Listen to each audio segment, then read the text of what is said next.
I made quite a big deal out of the writers of the New Testament being eyewitnesses, especially to the death, burial, and resurrection of Christ.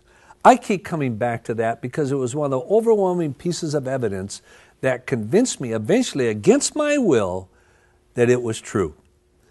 Could he have deceived his disciples?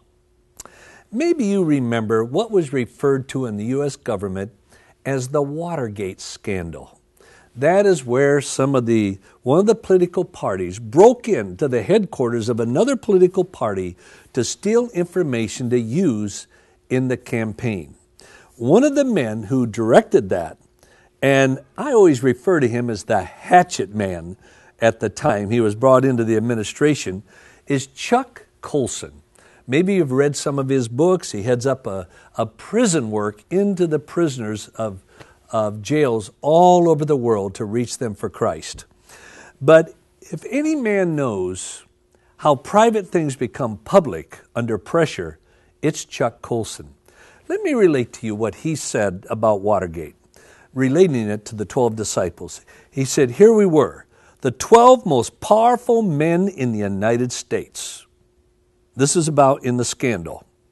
All the power of government was at our fingertips, but we could not keep a lie together for 3 weeks. Now, they weren't tortured. They weren't threatened with death. Are you going to tell me, Chuck says, that those powerless apostles who were outcasts in their own land could be stoned, persecuted, and beaten? Many of them took place over 40 years, never once denying that Jesus was raised from the dead? Impossible, Chuck Colson says. Humanly impossible, unless they had seen the risen Christ face to face. Otherwise, the apostles would have been just another John Dean.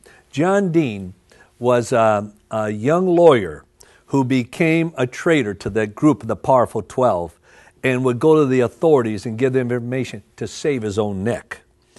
And it said they would just be another John Dean. He'd have gone in to turn state's evidence. Any one of the apostles would, he said.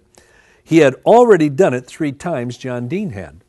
And he's saying, look, here we were, the 12 most powerful men in the world, and we could not keep a lie secret for 3 weeks.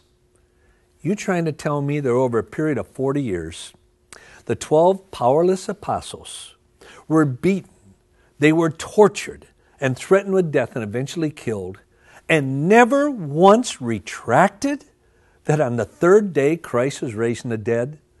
Men and women, to believe that, you would need to have an intellect of somebody that calls himself a poached egg.